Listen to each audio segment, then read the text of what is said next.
Next, do we have any additions or deletions to the agenda? No additions or deletions to the agenda. Okay, and the next item is public comments. This would be an opportunity for anyone in the public to address us on items not on the agenda. The only item on the agenda here is the zoning code, so it's a pretty broad topic. So seeing no one, any commissioner comments? No. And staff? No comments. Well, that'll take us to our one public hearing today, which is the zoning code update. And I see we have the late arrival of our city manager to note. Before I turn this over to staff, let me just make a brief comment here that this is the culmination or near culmination of a very long and complicated process that started over 3 years ago, and before that there were 3 years of general plan development.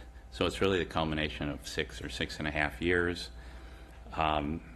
and there's been a tremendous amount of effort and input from the Planning Commission, from the City Council, and from the public. And when you read our zoning code, you can really see that. I've had the pleasure of reading lots of codes, and Capitola's zoning code, as it's about to be, I think, moving toward completion, it really reflects the uniqueness and the charm of Capitola. You just can't miss it, and I really want to thank our staff for the terrific job they did in sort of having their ear to the ground and making this a very unique Capitola ordinance, and of course a terrific improvement over what we had before. I don't mean to jump ahead because maybe all the commissioners will want to not send it on, but I'm going to turn it over to the staff, and I think we're going to talk about some specific issues and then move forward. And I've just been cautioned that I forgot to mention that this meeting is being cablecast live on Charter Communication, Cable TV Channel 8, and AT&T UVerse Channel 99, and is being recorded for future viewing. Meetings can also be viewed from the city's website, www.cityofcapitola.org. Our technician tonight is Jen Cameron, and as a reminder, please turn off your cell phones. When we have public participation, please sign in so we can include you in the minutes. Okay, with that, I'll turn it over to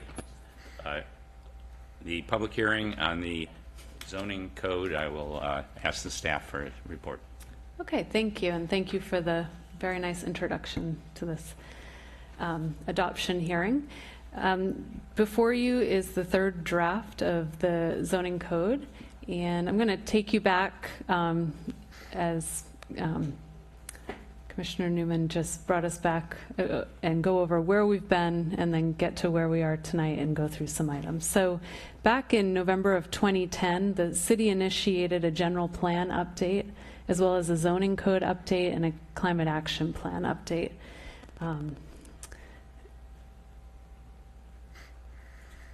In 2011 to 2013, the General Plan Advisory Committee came together. There were community workshops and public surveys that were done, a discussion on regulatory updates, implementing ordinances for the zoning code, and also new development standards came out of these meetings and workshops.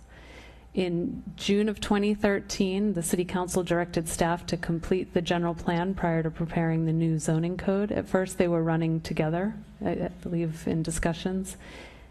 And then in June of 2014, the general plan was adopted.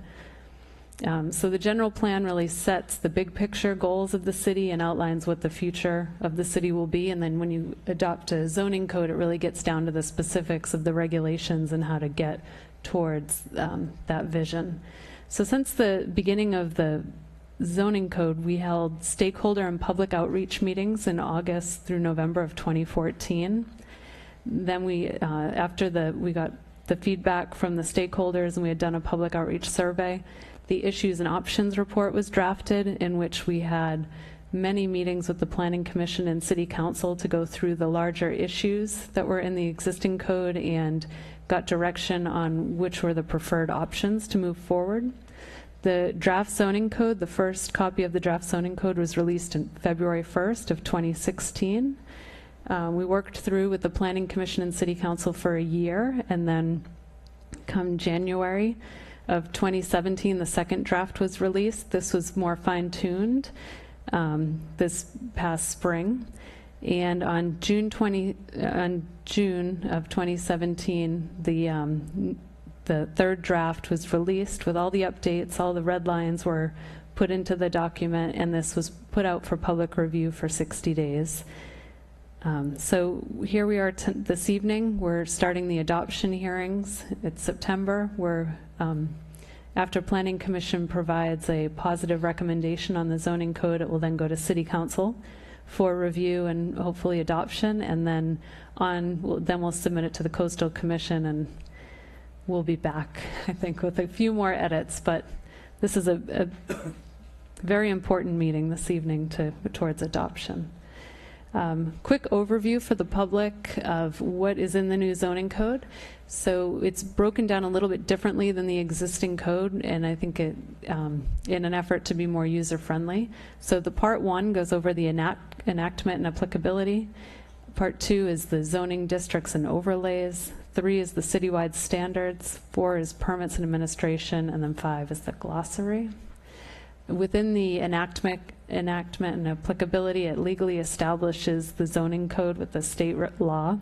Rules for interpretation of the code are listed, and it also identifies the zoning districts, overlays, and explains the zoning map. Next, within your zoning districts and overlay zones, this is where individual property owners are influenced on what types of land uses they can carry out on their individual properties, and what types of permits are necessary for those types of land uses. It also explains the development standards, so anytime an addition is necessary, what are the setback standards and heights and floor areas for each zone.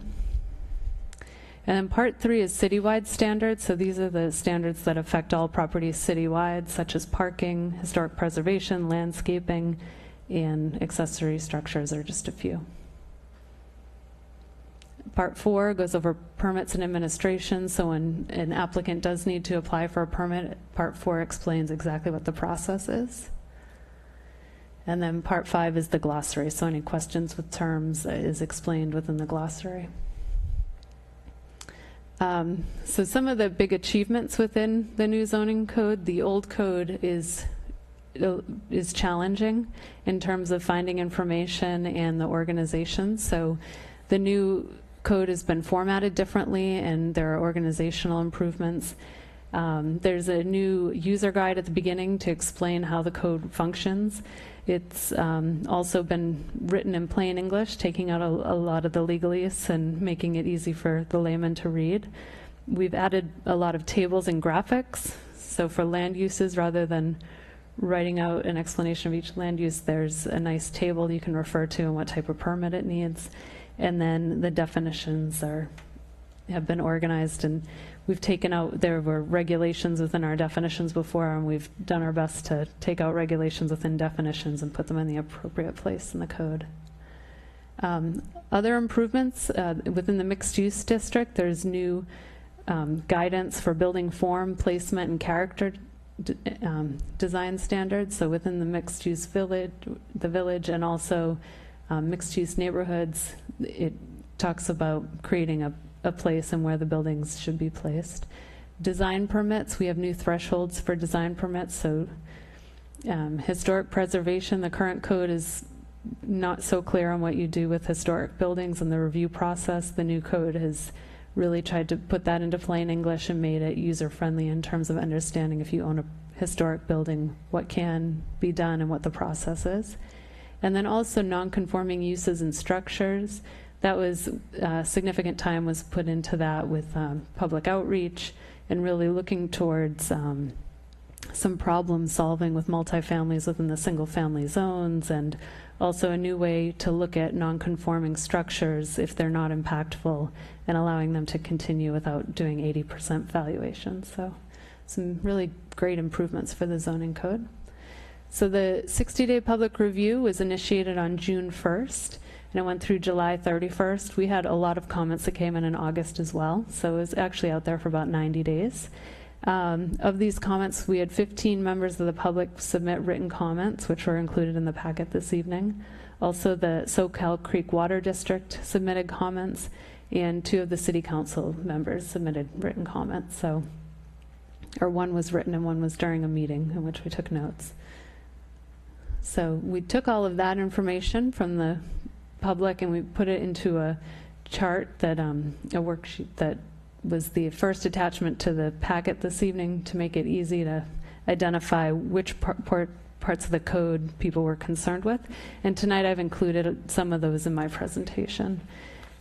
So we'll jump into a couple of the items. In the staff report, there were 2 items that I thought should definitely come for more discussion, and they have to do with the zoning map. And then after that, I had requests from planning commissioners of other items they'd like to discuss, so I have slides on those as well. And we'll just go through each item and then discuss. So if I may, here's the way I'd like to handle this today to try to keep it as orderly as possible, because it is a public hearing. So we'll do the issues that you have raised and give a staff report and the commission and the public on those issues, then go to specific issues that planning commissioners wish to raise and have public comment on those, and then again open it up for issues that the public may want to raise and discuss those. Does that make sense? Sounds good. Okay. Okay, so the first item was item 21 in the list, and it's for the zoning map. And it's the area between 42nd and 44th Avenue that's been rezoned from neighborhood commercial and professional office to community commercial. And this area in the general plan land use map is was identified as changing to community commercial. So the public concern was concerned with the increase in height and the intensity of land uses within the transition area. When I spoke more with the person, the public that was concerned, he further elaborated that it's really the height that is the major concern, understanding that the uses along Capitola Road were changing to a more mixed use. So within the CC zone, as it's proposed to be changed to, the height limit is 40 feet. The mixed-use neighborhood zone, which is further down the Capitola Road, will be at 27 feet. So this is an area that will have higher, it'll have more height. It's also important to note that, you know, within our housing element opportunity sites, the Dharma's site is listed as one of those opportunity sites. So by allowing the 40 feet, it provides more opportunity for affordable housing on that site. And with that, a couple options that exist. We can apply more restrictive height to the area. The midpoint between 40 and 27 is 33. It's any number that the Planning Commission sees fit for a recommendation. Option 2 would be no changes, to leave it as it's proposed. It's in line with the general plan. So therefore, you know, 40 was, I think, an expectation during the general plan review. Or option 3 would be a more restrictive height in that area except for the Dharma site, possibly for knowing that, or you could, except for the Dharma site, if it were to be developed as affordable housing, you could, but that would be more of an allowance within the affordable housing overlay rather than the map itself. So with that, I'll turn it over to the Planning Commission. Okay, so any questions about that from the Planning Commission before we see if the public has any input on this issue? Is there anyone from the public that would like to address this issue? Okay, Planning Commissioners, thoughts? Well, I have one thought. I do think, while I'm very comfortable with the area being rezoned, thank you. While I'm very comfortable with the rezoning of this area to CC, the only area that would be of concern to me would be on the side of Capitola Road that has the residential on 42nd, 43rd, and 44th, because you have single-family houses, you have very small lots, most of them, I think are 100 feet deep. And if you try and put, a 40-foot tall building right next to those single-family residences, I think it's going to create a conflict between the two of them. So I would, rather than changing this, like to see us add some language that, says the, Planning Commission will take special consideration, or, we'll look diligently at the height when it abuts those residential units. Or, I mean, we could try and come up with a number, but it seems like almost each case is going to be individual. To me, it's a balancing here, because this is near the 41st Avenue commercial area, and the future, the trend is to make this sort of a mixed use. So having 40 feet allows for 4 stories. So that's different from 33 feet, which would only allow for 3 stories. And I think that the 4-story option makes sense in terms of the proximity to the commercial and having people live and shop in a area there. So, but, I mean, having some flexibility so that when a particular project comes through, we have that anyway, don't we, from a design review standpoint? Yes, any future development would go to the Planning Commission if it were to be built up with additional height under this standard, because any second-story addition requires, or a new building requires Planning Commission review under the design permits. And just to add, we do have the expanded design review criteria and findings with a stronger emphasis on neighborhood compatibility. So, I sort of think we're covered. Okay. When I looked at it, my comment was, yeah, that's a big difference. I don't expect that whole area to suddenly be 40 feet. But even in our past zoning, it's been a transitional area, and I think that if we want to continue being green, the mixed use idea is really something that we need to promote. I don't have a problem adding the language, but one of the things we tried to do in this zoning code is remove a lot of the subjectivity, and that kind of reintroduces it a little bit. So I would concur. I don't have a big issue with it. I see Commissioner Westman's concern on the north side, but on the south side there, I think the natural breaks of 47th and these other streets really lends itself to allowing that without, impeding sunlight and visibility from other homes. So to me, I don't have a real heartburn with the way it's worded today. So do we want to do this by motion? Can We can, Sam. Yeah, could I just add some comments? And I had a question about, where the DMV is and AAA. What are the heights of those buildings?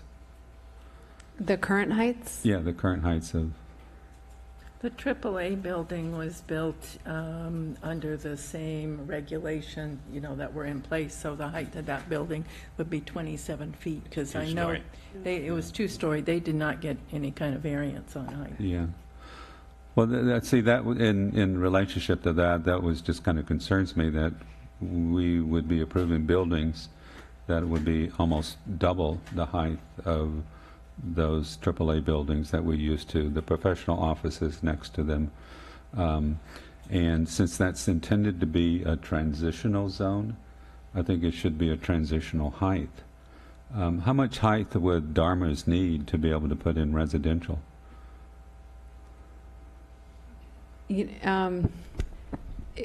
That's a hard question to answer, because they could go 2 stories, 3 Well, stories. they'd go as high as we allowed them to go, right? Right, Yeah. right. So Yeah, I guess to rephrase the question, if we made that a transitional zone and where we had, let's say, the maximum height be 33 feet, would that be sufficient to put in 1-2 stories of residential on top of the building?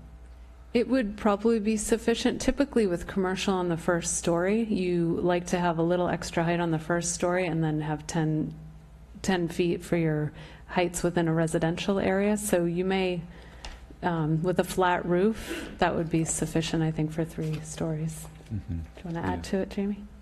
Well, I think the only point I would add would be that to really comfortably, I think, get high-level, high-quality commercial, you might want, you know, I'm not sure, there may be people in the audience who'd be better versed in this, but maybe 14 feet, 13 feet for your ground floor commercial, which then if you had 10 and 10, you know, 35 feet might be more comfortable for a 3-story building in that context. Yeah, okay.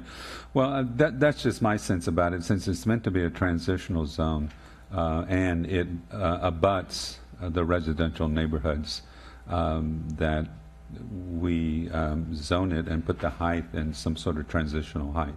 Now, I'm open, I think leaving it maybe more discretionary for the affordable housing overlay certainly would be a possibility. It would give everybody more flexibility. But my interest would be seeing that it'd be more like 33 or 35 feet in that area. So those are my comments. Thank you. So we always default to Santana Row as our paradigm for the mixed-use kind of thing. And if you look over there, they have single-story residential once you get outside their development, which is probably 40 feet or more in height. I just want to add a concern with reducing the height. We don't want flat-top buildings. I'm really worried that if we reduce the height, you're going to wind up with the MUN zone down at 27 feet. You're going to come up to 33 feet, and it's going to be flat all the way across, and we're going to lose our character. And what we really want this corridor to be is a corridor that sort of transitions not only in use, but from the village to the commercial district. So I'd hate to see us reduce it without just thinking that concern. One other thing to keep in mind is the parking requirement. For every square foot of building that you produce, you have to park it. So there will be limitations on the smaller lots towards the square footage that will be built because of our parking requirements within the code, which haven't changed. They haven't been decreased. So. Okay, anything further? No, Anyone want to? no, I mean, I'm assuming, you know, this is going to go on to the city council. The city council will hear, you know, read the minutes and know that, you know, this was an issue that was brought up, and perhaps that's a better place for it to be discussed. So the motion is to just leave it as it is, or? So I would make a motion that we leave it as it is. So I don't think we need to make a motion Okay. on Just, every just- one of these. Just, well, how do you want to go to city council with our comments, or do you want motions? It does help at the end just to understand that everyone is in, it's okay. I think making a motion, it doesn't officially have to be a motion, but to get clear direction on each item. I'm in favor of keeping it the Report way it is. consensus Yeah. opinion, that would be helpful. I'm in favor of keeping it the way it is. Okay. Well, just a point of order. It sounds like we're taking a vote. Even so, if we're giving individual comments, I think we should just have a motion and have a vote, because That probably make it easier. So we do have a motion to leave it the way it is. Do we have a second? I'll second. Okay, all in favor? Aye.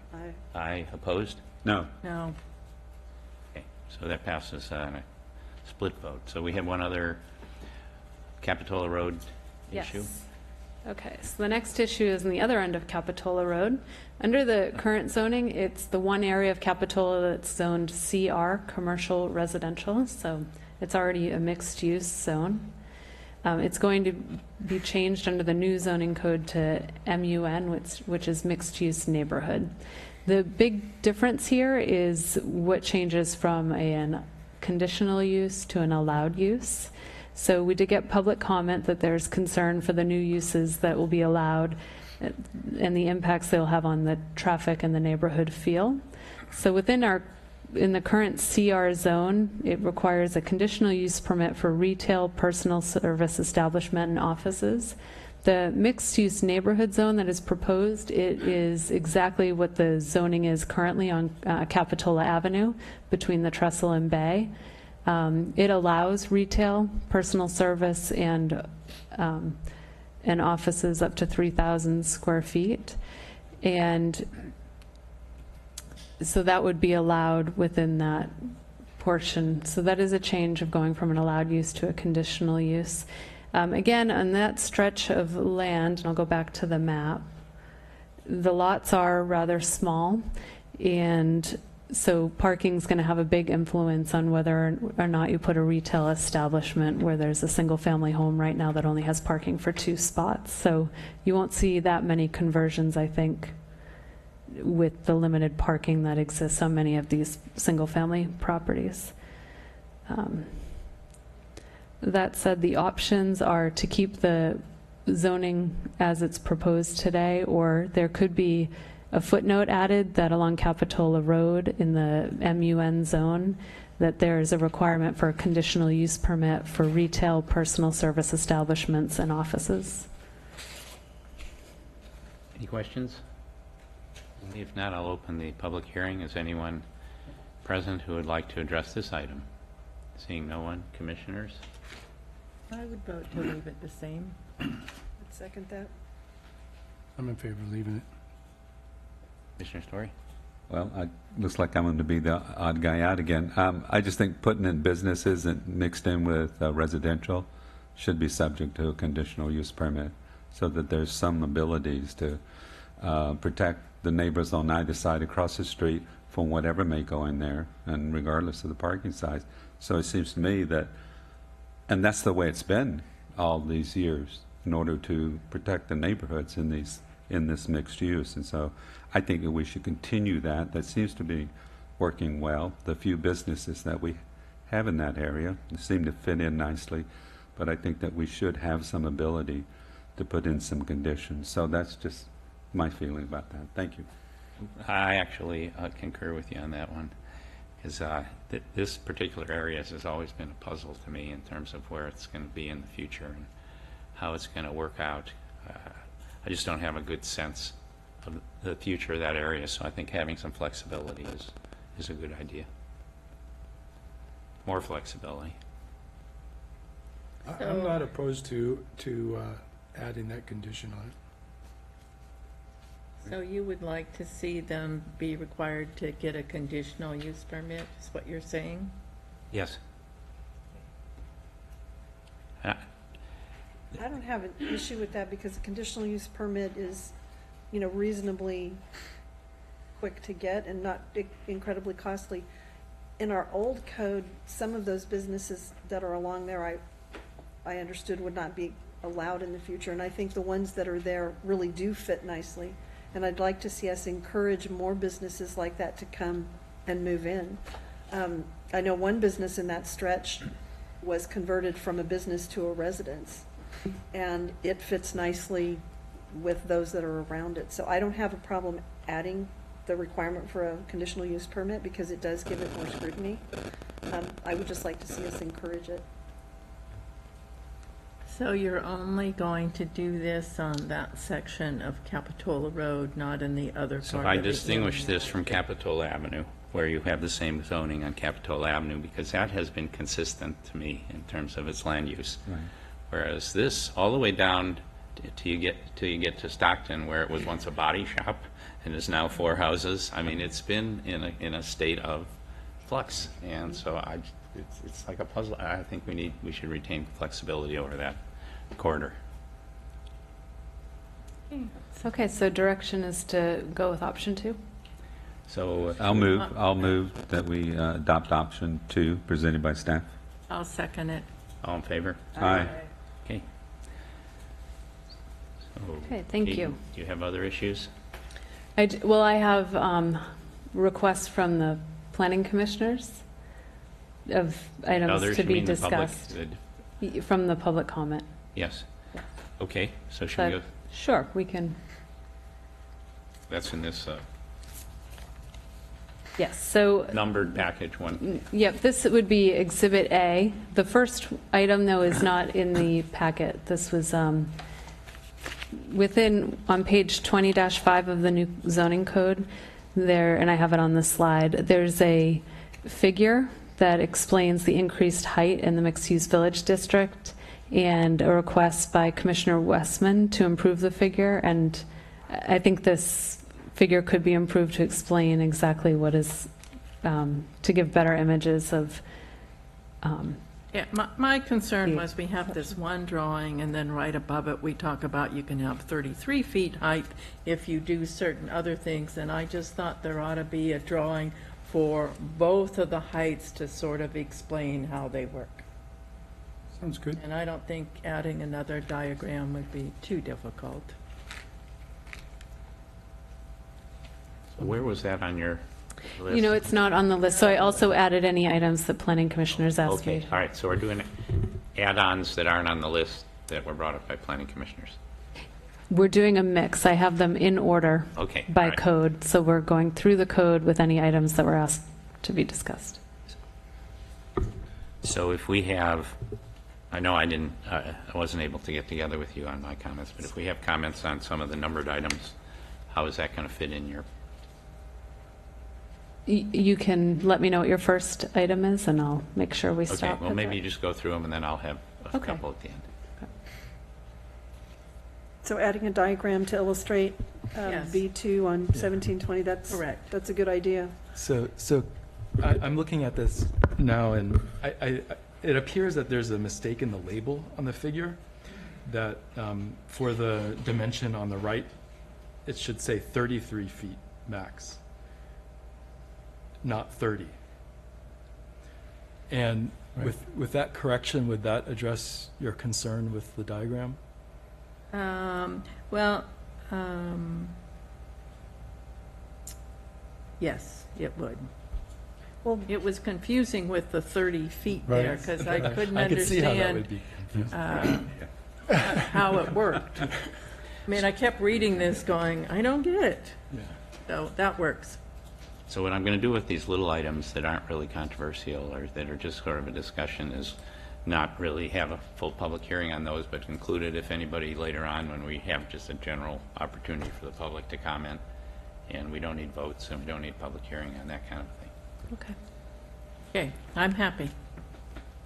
All right, next. So I will mention on this figure, the right-hand side was something, it was an image that I borrowed from another source, so we will be updating that image to make it our own in the future. you know what, but just before we move on, you're happy, but I liked adding the diagram because what's described there is the item number 1, the gabled or hipped roof with the minimum. It doesn't show you any projections. So if you think that's an easy thing to add, I think it would help the public in knowing if I put a steeple up, at top of that steeple is at 33 feet, the steeple doesn't go above the 33 feet. I think it might be helpful to clarify that. If it's difficult, then, because it wasn't my idea, but I kind of liked it when you brought it up. Well, I think it's two different things, right? Yeah, we That's could show two projection. figures. Yeah. Yeah. Okay. And we do plan on redlining this document before it goes to City Council, so that they'll see exactly what changes took place. Okay, next is irrigation and water efficiency. When the landscape chapter first was published, we gave copies to the Santa Cruz Water District as well as Soquel Creek Water District. And Soquel Creek had given us a lot of feedback and input, which we put into the code. As you saw in the public comments, there was quite a bit more input from Soquel Creek Water District. One item, number 8, was the Water District asked us to add more specificity regarding irrigation systems, that 75% is the requirement for spray irrigation and 81% for drip irrigation. Commissioner Story asked me to create a slide on this and brought up the fact that he was asking, well, how do you measure your efficiency? And the answer to that is we do not as staff. It's really done at the Water District. So our recommendation here is to change the language to say that irrigation systems shall meet the minimum irrigation efficiency standards of the applicable water district, or remove the standard altogether, because we don't want to get in the business of updating our code so that it mirrors another district's code. So so that would be our recommendation this evening, to either refer to the district or remove it. I don't mind keeping, I think we should refer to the district, though. Refer to the district. Refer to the district. Okay, thank you. Yep. That's fine. Okay. Next is non-conforming signs. So when we were going through updating the sign code, during, I think it was Planning Commission hearings, there was a request how do we eventually make the non-conforming signs go away during redevelopment if they can continue to take care of their sign and allow them to stay. So a new standard was introduced that whenever you redevelop and increase the floor area by beyond 50%, you're required to bring your non-conforming signs into compliance. And in speaking with Commissioner Story, he asked, how did we come up with the 50%? And we started talking about different standards that exist in the code. So there's a 10% standard for when you increase the size of a floor area of a house, you're required to bring your parking into compliance. We also have an 80% standard for a non-conforming structure and when it needs to be rebuilt entirely, which is going away in the new code. But just wanted to re-review that 50% threshold if we feel that 50% is a good number. Another thing that came up is when you're looking at a smaller development, such as Charlie and Company across the street, and the 50%, that might equate to, we'll say, 800 square feet, 50%, or you could look at a King's Plaza, which 50% increase in floor area is a lot greater than 1,000 square feet. So is it a threshold of square feet we want to tie to this, or is the 50% okay? And with that, we'll have discussion. Is there anyone in the public that would like to speak to this issue? If not, maybe Commissioner Story, since it's your concern. Yes, one, it seemed to me that 50%, I mean, that would be the only time that we could attempt to have non-conforming signs brought into conformance. But that seemed to be an impossible standard, or so little used that we would never have the ability to do that. And it was also 50%, as Katie pointed out, is also out of line with our other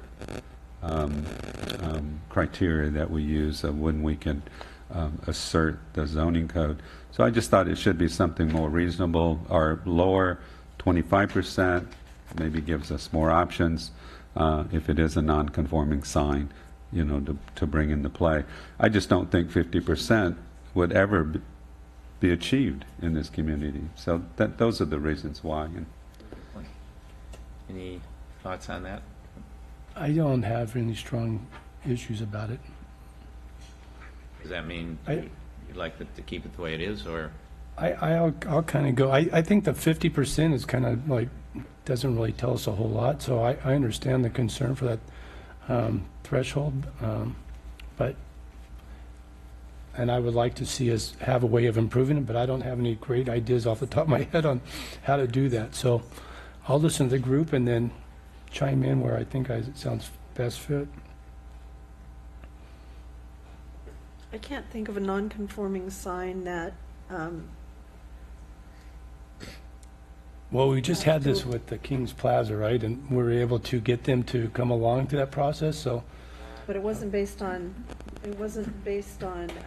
changing No. the square footage. It wasn't based Exactly. on remodeling a place. I mean, we have some places that it would be great to have them remodeled and upgraded and updated, and I'd hate for a sign to stop them from doing that if they have a sign that they like. So I'm just trying to think of a non-conforming sign that I would want to see changed on a building if they remodeled it, and I can't think of one.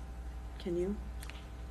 Well, yeah, one in particular, and I mean, it's on Capitola Road, the real estate office that has that big monument sign leading in, and so, and RE831. yeah, Does that not meet today, the That's current true. standard? well, it It's not certainly that old does. of a sign, but- It does?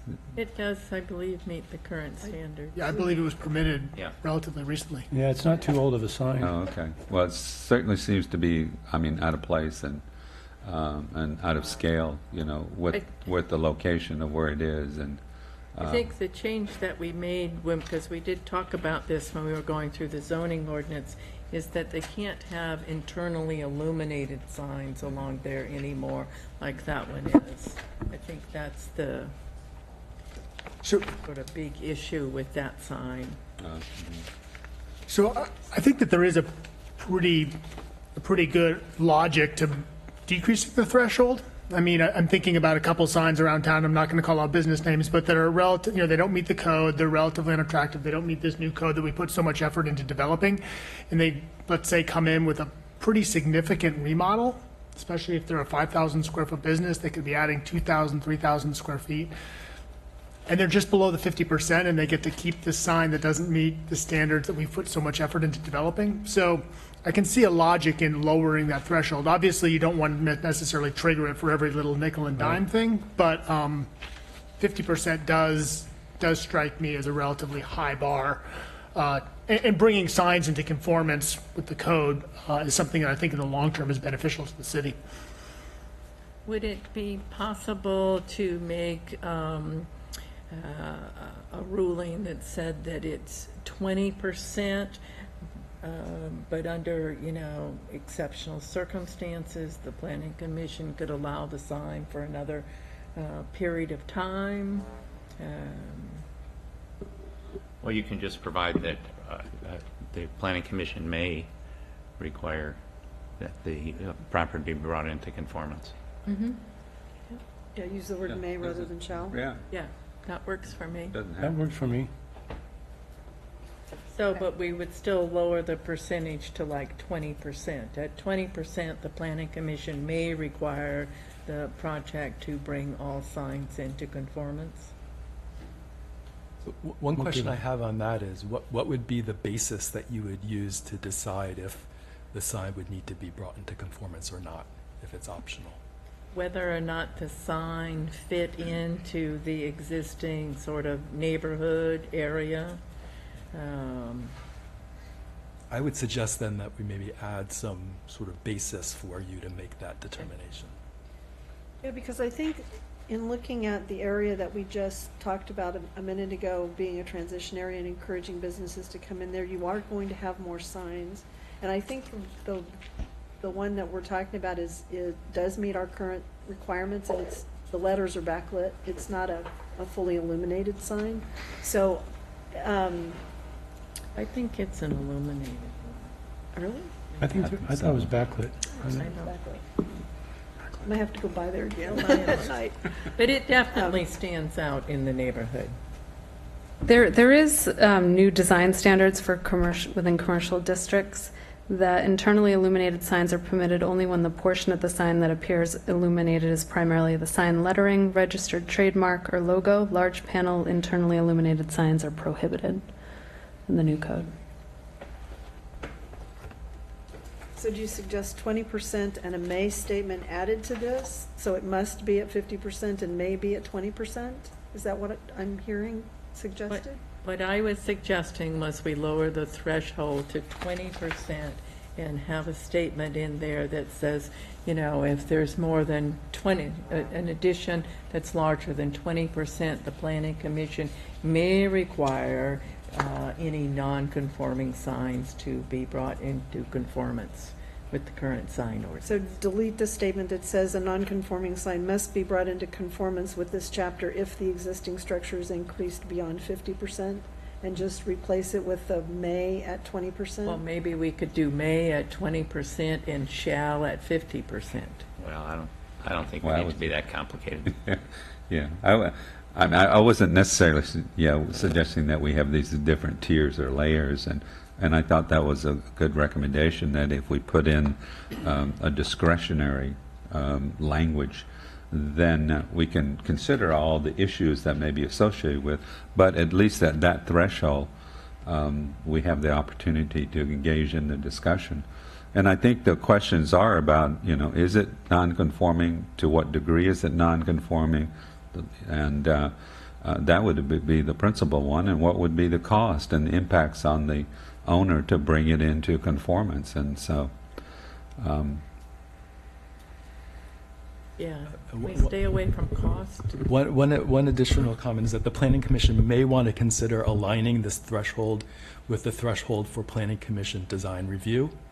And in non-residential zones, it's either an addition of 3,000 square feet or 15% or more of the floor area if it's visible from the street. So that, I think, is sort of similar to the ballpark of where you were with 20%, but it would Yeah. bring it more into line. I like with the the That's a good idea. consistency, yeah. All right, Works. that's good, yeah. All right, so we have a consensus on that? All right. Next. Thank you. Next is vacation rental signs. So this has gone back and forth between the Planning Commission and City Council. There was quite a few public comment that was submitted during the public comment period on this. The existing code allows a 1 square foot sign, 12 inches by 12 inches. The new code, the City Council reduced the standard to letter size, so 8.5 by 11. So the public draft went out with the reduced standard, and Commissioner Welch requested that we bring this up with all the public comment that was made and consider keeping the standard at 1 square foot. Yeah, so I received a letter, I thought it went to the whole planning commission from a number of the vacation rental. In fact, the whole group agreed, the vacation rental group, that this was a little bit burdensome and an expense, and plus makes it more difficult for their business. And quite frankly, for the size, I don't know that it's, in our best interest to try to put them through all this, jump through all these hurdles and buy new signs. And for a person whose eyesight is not getting any better, I don't know that the 12 by 12 is really that obtrusive. In fact, I can't even tell you where all those signs are, but I think the standard is not that old. The BIA is in favor of keeping it the way it was. The vacation rental group is, so I certainly don't see that big of a deal with it, so I thought I would bring it back to the group and take another run at trying to keep it the way it is and not cost our businesses any more money than we have to.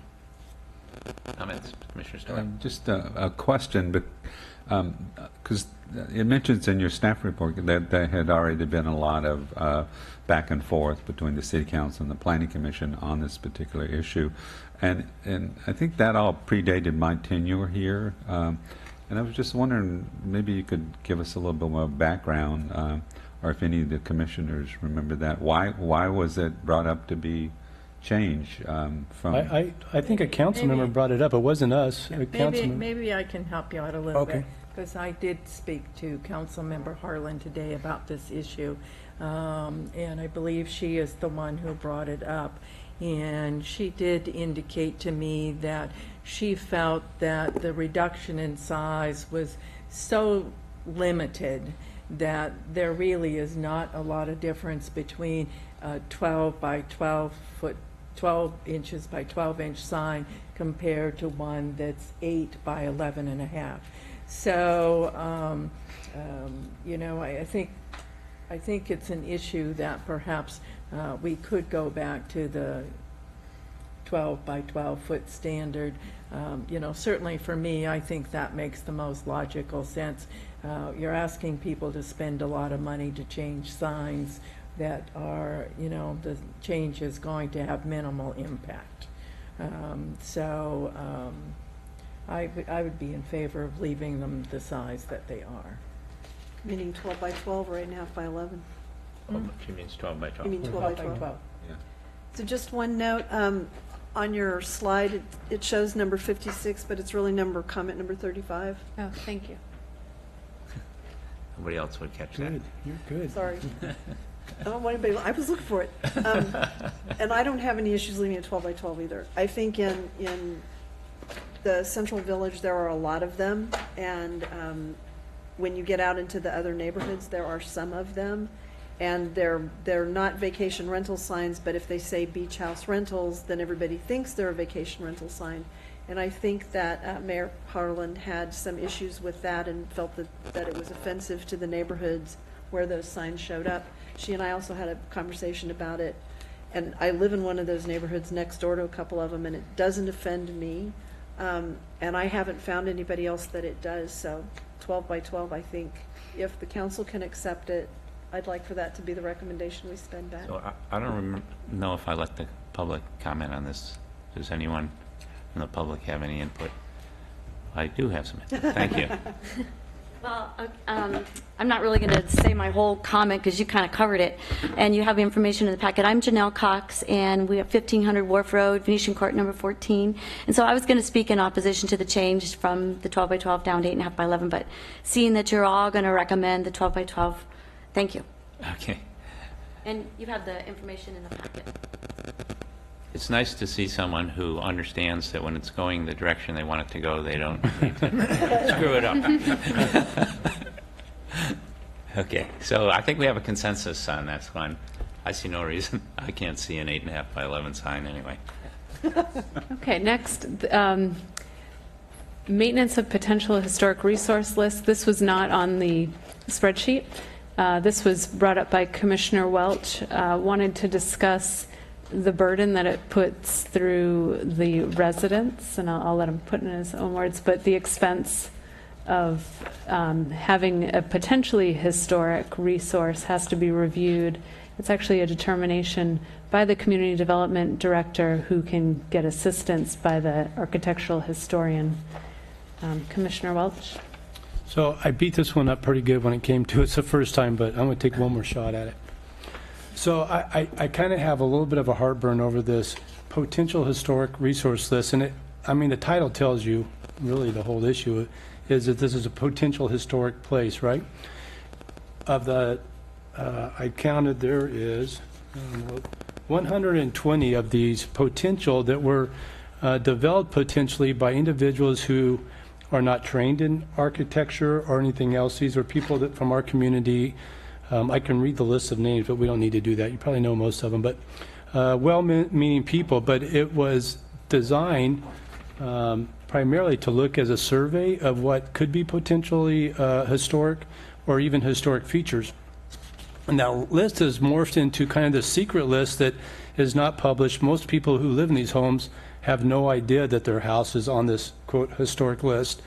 And so now, if these folks want to do any type of remodeling, they have to meet our new historic standard, or they have to try to get themselves removed from a list that never went through like an official process. They never went through the, okay, what's the DR report, the historic review?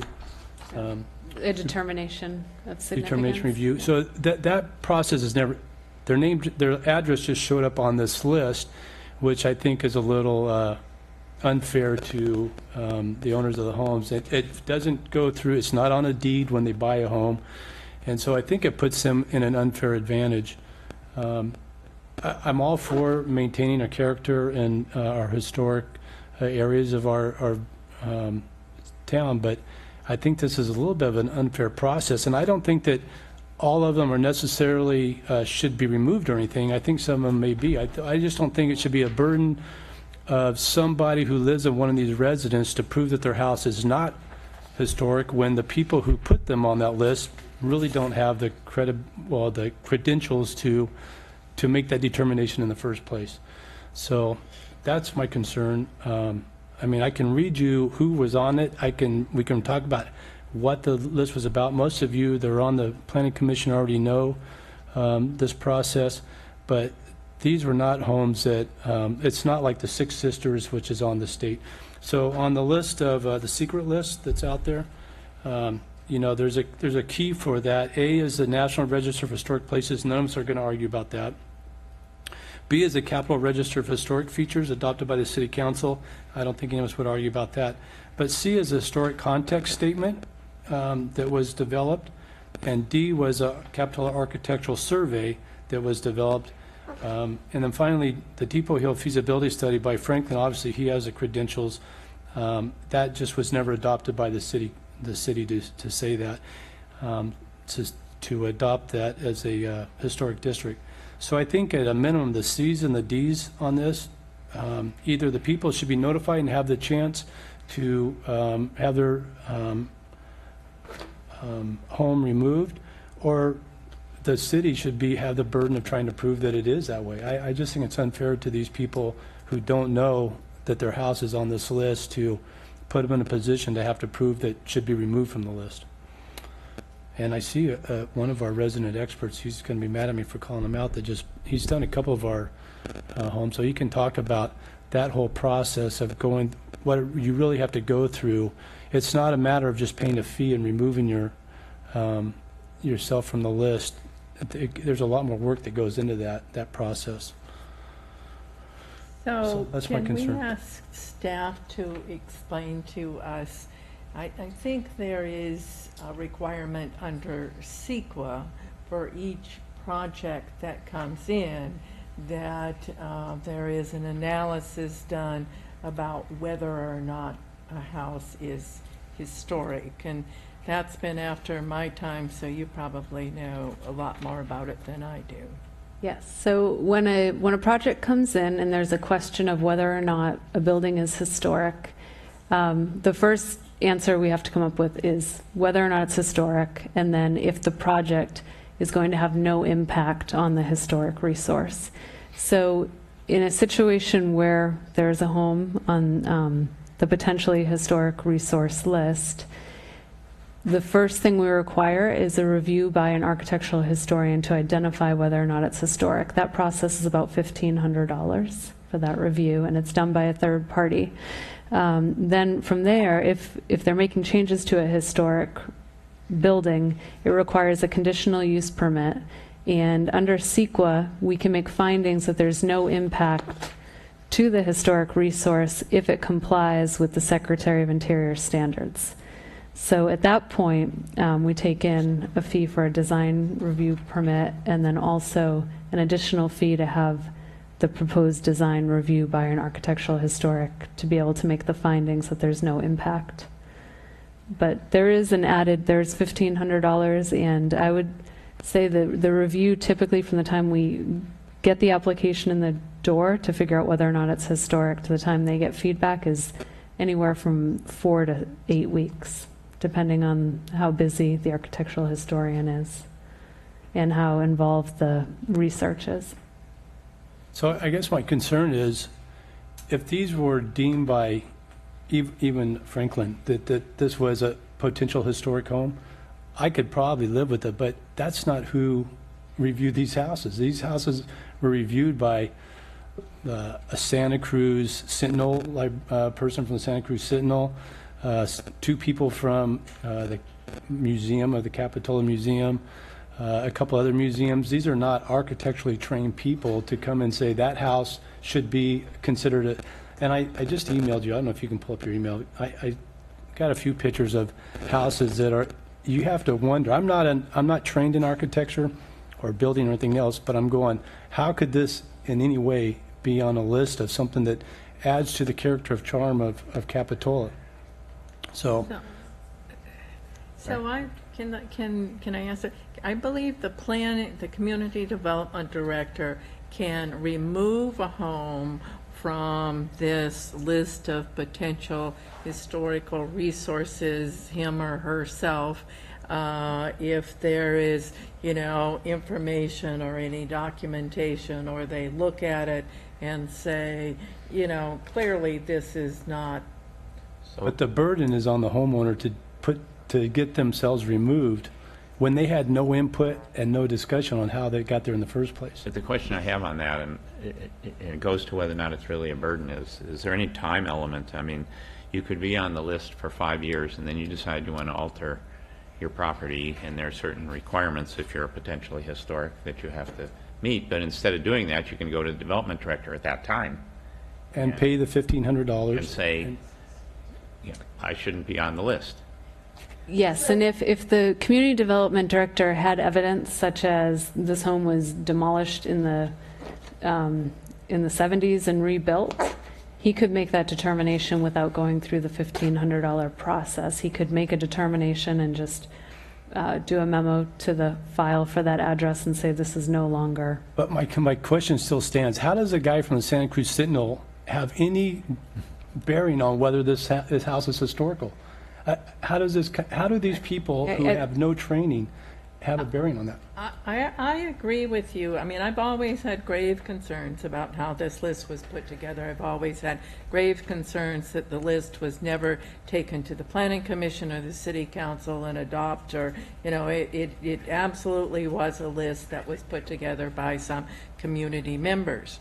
It's my understanding that under changes in the California Environmental Quality Act, which have happened over about the last 10 years, that any property that comes in here, whether it is on this potentially historic list or not, the staff has to look at it and they have to check a box. They have to make a determination whether it is historical or not. And one of the things we agreed to at the beginning, at the onset of this whole process, looking at the zoning code, was that we would look at the historic issues that we had and use this time to come up with a process that's very clear and we can work through it, and not take a whole bunch of houses and just throw them off the list without having a group of qualified people look at them.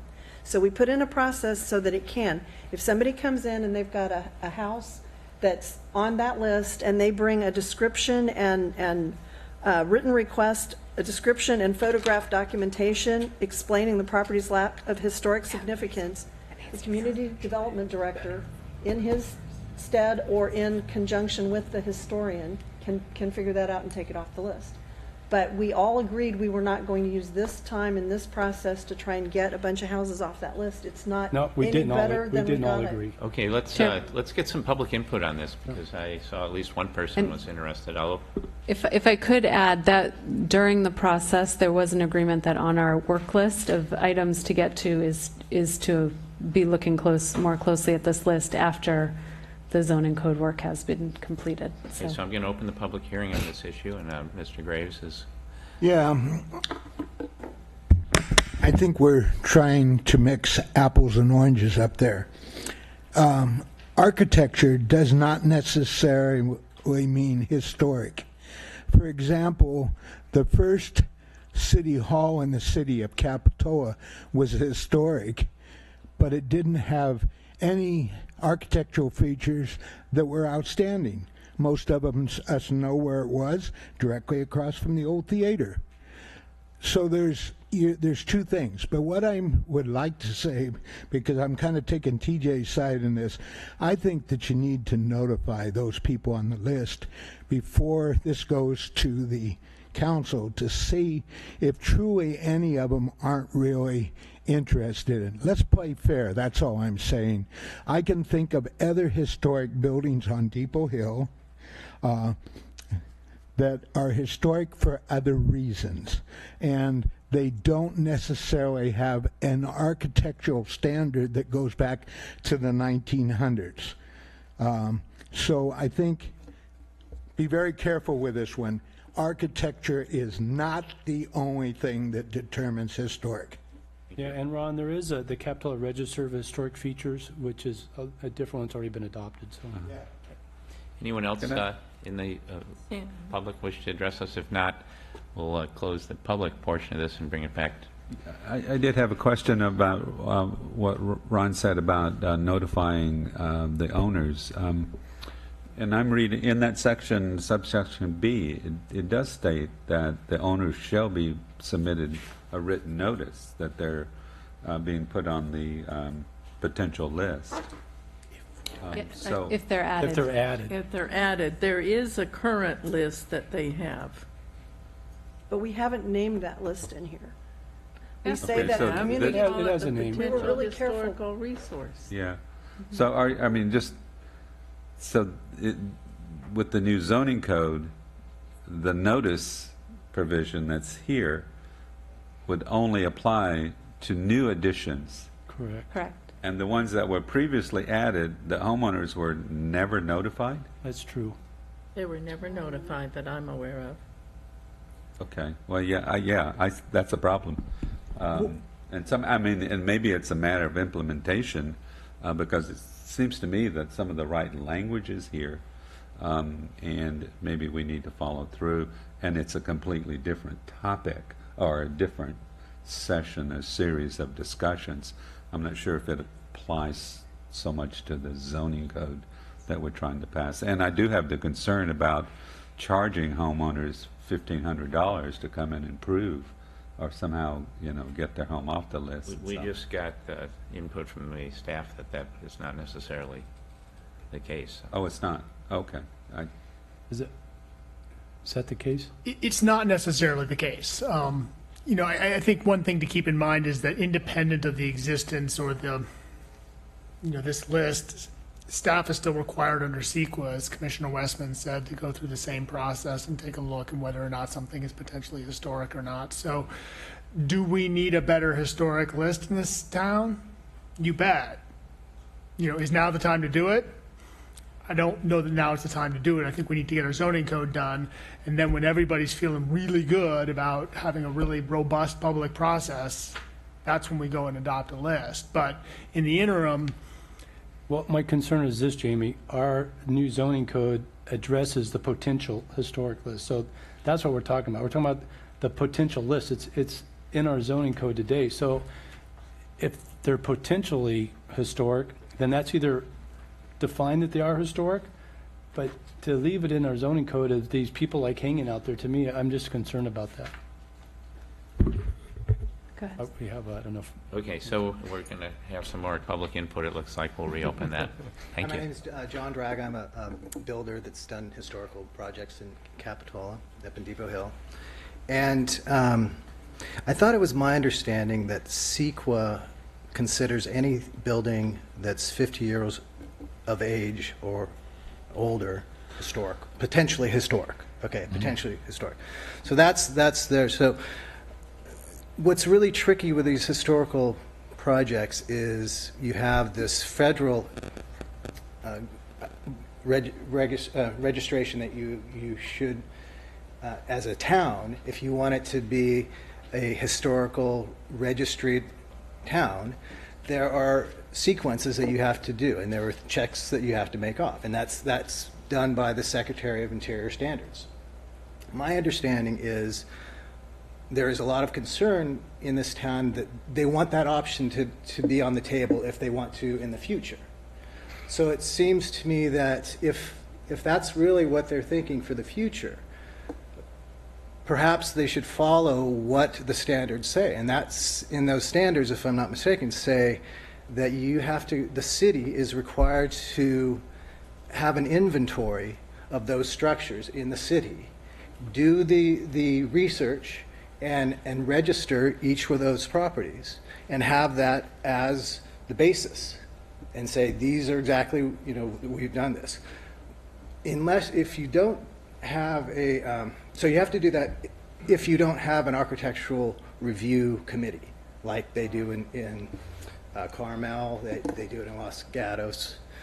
So is that correct? You have those two options, basically, if you follow standards? There's criteria for historic significance that's set at the park level, but we've also, within the zoning code, we've created our own criteria. So we now have criteria for designated historic resources, and there's also criteria for potentially historic resources. So that's something that there was criteria in our previous code, but we really dwindled it down to what was important during the review.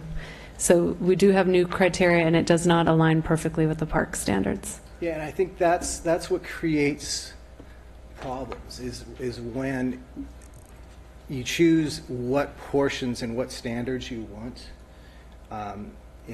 It becomes, it's more about how people are feeling about the project rather than having clear, precise standards that you're following. And so that's kind of what happens is you get involved with these projects, and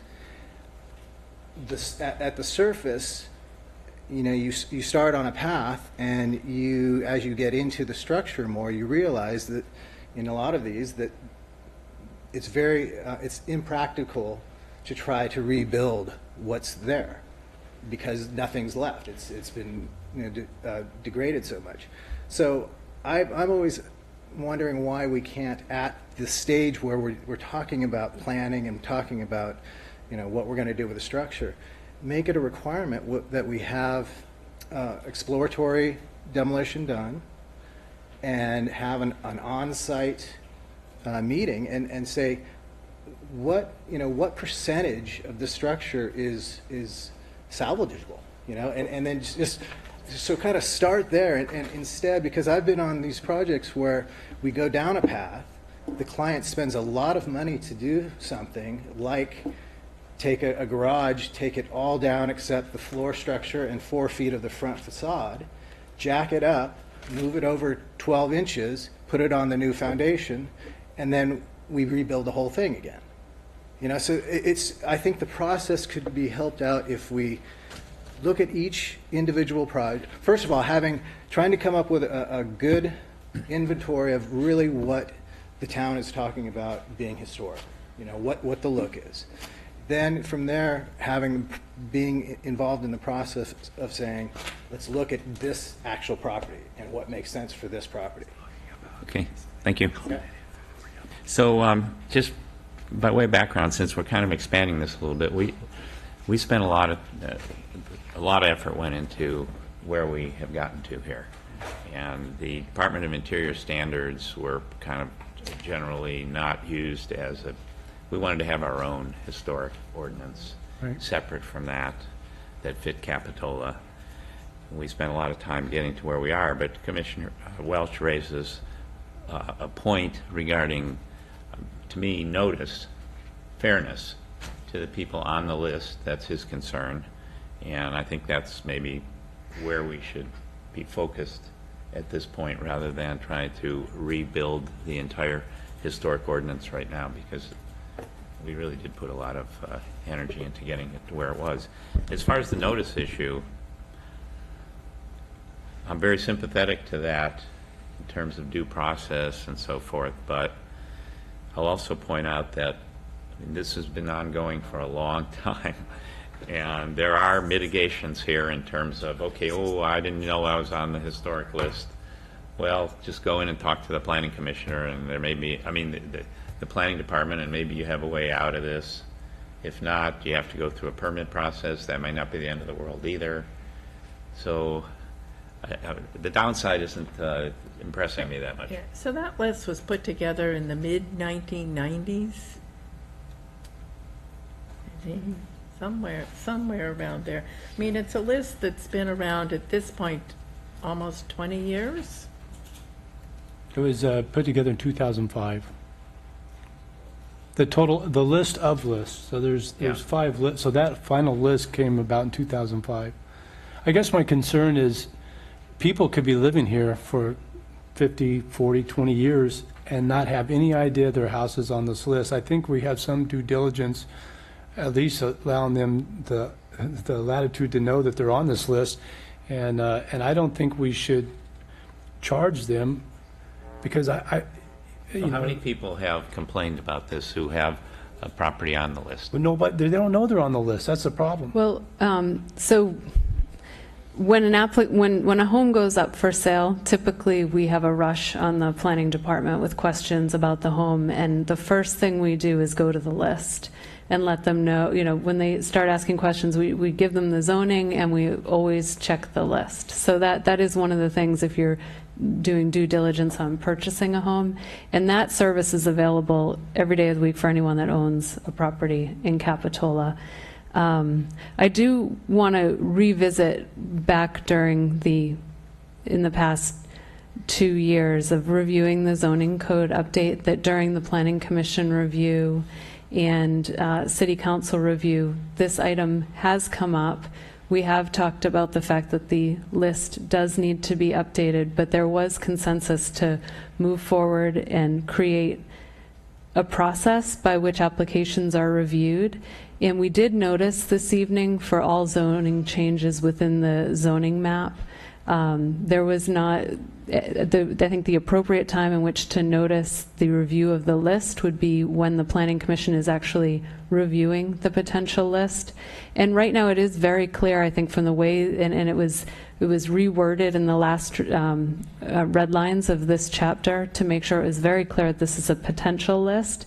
I think we had 2 tiers previously, and Planning Commission had recommended changing the wording, so it was very clear its potential. It's not a historic resource. So if we, So- after the zoning code is enacted, and if we wanted to address this issue of the list, that would not be a zoning code amendment. We wouldn't have to go through all that process. Yeah. We could just basically take this up later and clean up the due process issue. I think it'd be a good idea with this discussion that when we go to City Council, I can highlight the fact that this is very important to the Planning Commission. They'd like to see this elevated in our work,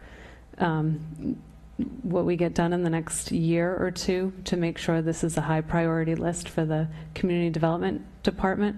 But I think at this time, the list itself, we can't do much to change that within the zoning code update tonight, but to elevate to the City Council that you'd like this to be reviewed sooner than later, we can send on that message. And if I could just comment, in our discussions before, I think we worded it very well with the authority to maintain the list. We haven't said the list with a capital T. We haven't attached the list. And we give the community development director a lot of credit and a lot of authority in, if there's something on that list that shouldn't be there, he has the wherewithal to get it off without taking a whole lot of time and costing a whole lot of money, just in the way that we worded it. So I think we did a good job in identifying the process. And I agree with you, we should elevate the work product to review the list.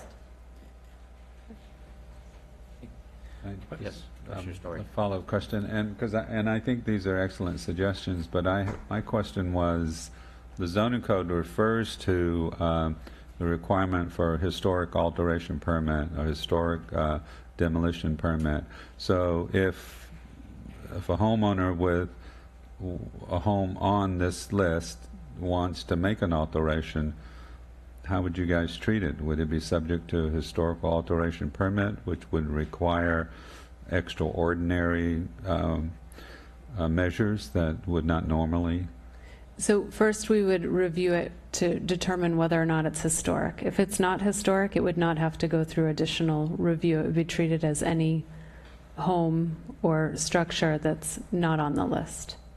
Okay, so that step, so the potential list is Step 1 is to figure out, Meaningless? I is mean, it, It's a screening tool. it's a screening. It's only, just a protection. okay, so you would Yeah. still go through that, at that point, that process, is this truly historic, Mm-hmm. okay? And then everybody gets to have that discussion at that moment in time. And the potential list that we have has different levels, like he was referring to. Some of them have Yes. been adopted, so they're a little more concrete, but there's a lot of them that haven't been adopted, so, but they're still, it's a screening tool. I guess my question was, well, how do you determine if it's historical or not? So we can we'll look at our building plans, we'll see what we have within the city hall for evidence, and if there isn't much evidence and we go out and we look at it and it looks like it could potentially be historic, then we'll send it on to the architectural historian. But there's certainly examples of projects that have gone the other way. Commissioner Westman may recall one on Dean's Lane that came in several years ago, and it was on one of these lists, and it was just a stucco box that had been stuccoed in the 70s, and at the end of the day, the community development director made the determination that it wasn't historic, and it's been subsequently renovated. So, I mean, I'm sympathetic to your point. I think staff has struggled for a really long time with how to deal with the historic element in projects. What you're doing now, I would emphasize, is you're doing no harm. In fact, you're improving the situation by codifying and clearly laying out the process to review historic projects. The list needs work. That's going to be a heavy lift. But understand, it's just one of multiple screening tools. I mean, if you're more than 50 years old, and even if you're not on any list anywhere, technically, you're subject to the same criteria. So at the end of the day, is it a work item that needs to be done? It does. What you're doing now is improving the process, though, for everybody to go through, and we're going to have to circle back at some point when everybody's really ready for that heavy lift and really go through and do that process that we've talked about. Yeah, my concern, Jamie, is what we're codifying is now it's the burden of the people who got on this arbitrary list by non-trained people to remove themselves. So we're putting the burden back on them. This is what the code says. The code says it's to be removed, the property owner may request to be removed, and they have to demonstrate why it's not, when in fact there is no proof given why it should be there in the first place. And that's really but I beat this thing up, so you guys know where I stand on it. I don't know what else to tell you. I hope that the city council, if in fact these are important to the city, then they move the staff and put them in a position to codify that list to say these are truly historical or they're not historical. Right now, the burden is on a homeowner who has no idea they're on this list. And if you take a look at some of them, one of them was built 8 years ago, so I guarantee you it's not historical. Okay, so So there's a whole list of them there. yeah, I mean, I think your concern is noted, and I think, do we have a consensus except for Commissioner Welch to proceed as is? Yes. Okay, so that's what we'll report to the city council on that we have one impassioned no on that. Okay, what else? Okay, another passionate topic, animal keeping. This is one that comes up often, but so there was public comment that was received about the chickens, and in reviewing this, a good question came up of, well, there was comment of the existing chickens being free-ranged, and a question of whether or not the city in our new standards requires any livestock to be fenced in. We do not have a requirement in the draft code for fencing and livestock. We're happy to put in a red line that requires fencing for livestock in Capitola. I'm in favor of that. I'm definitely in favor of that. Yeah, I think here free range can only go so far. Yeah. So, What zone do you have for livestock? what's that, Ron? R1, You have for livestock? Oh, lots over 5,000 square feet. Isn't livestock. So you're going to put that under just chickens or Well, for chickens. honeybees? Do honeybees need to be fenced? Okay, I think We allowed staff can livestock. sort out that deal. yeah. I'd be So- I was kidding. Is there anyone in the public that would seriously like to address this issue? Hearing no one. Okay, we'll add that as a general standard.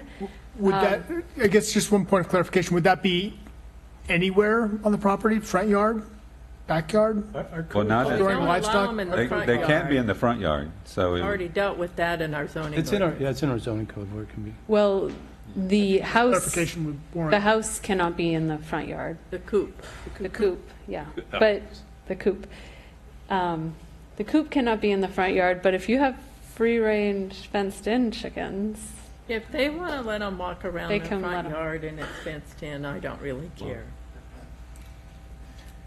I guess as long as, I mean, the whole point was to keep them off the neighbor's property and not create those kind of conflicts. And so, I mean, if Or people create want a to have trap. them in the front yard in their own properties, and they As long as they're otherwise don't fenced in. cause a nuisance, then I think that's okay. Right. So moving on. moving on.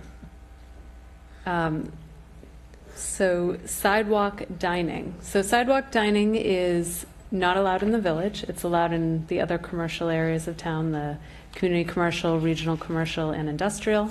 There are specific standards that if you were to have sidewalk dining that you have to follow. One of those standards is that the sidewalk dining area, including the sidewalk surface and furniture, shall be maintained in a clean and safe condition. Councilmember Harlan had raised in her list of concerns that she would like to see a requirement for these areas to be pressure washed on a regular basis if there's sidewalk dining. Staff thought that keeping a requirement of making them pressure wash every 2 weeks or having a standard would be really hard for us in terms of enforcement and monitoring. So we would suggest just simply adding "and pressure washed as necessary" to the end of the standard. Why, question for staff, I mean, why do we have to specify how they keep it in a clean and safe condition? We don't, but if we were to add more details of how to clean, this is how we would suggest doing so. Yeah, I don't get it. I mean, what if they want to get it down on their hands and knees and clean their sidewalk, that's not allowed now? Yeah, I think I could live with clean and safe condition, period. I'm with that. Clean and safe condition is thorough enough. Dan? Oh, well, I mean, I can live with removing, but my sense of why it was pressure wash was referenced because that is a certain standard of clean. We all have our own subjective standards of what clean is and what clean isn't. And I'll tell you, I hear a lot about people complaining about how dirty the sidewalks are. And I think that's why, I mean, speaking, and Councilmember, Mayor Harlan can speak for herself, but I think that maybe that's the point that she's trying to get to and why she referenced pressure washing, because that's the way to maintain it at a certain standard and not get into debates about is it clean, is it not clean. But there's a flip side to pressure washing. It's not, in all respects, preferred. In fact, in some places like City of Santa Cruz, you have to capture the water. Here we do in too. Capitola. Oh, you do have to. So in the village, we have a pressure washing management program. I think it's every 2 weeks during the summer that pressure washing takes place, and it is captured, so it won't go into our storm drains. In the areas that this would be allowed, so sidewalk dining will not be allowed in the village. This would be your Brown's Ranch.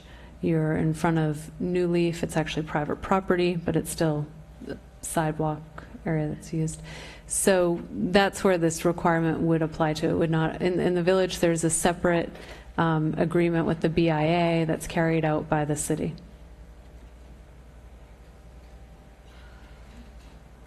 The sidewalks are much cleaner up in the 41st Avenue corridor where this is actually applicable to than they are down in the village. I've never been up there and really seen them in need of cleaning.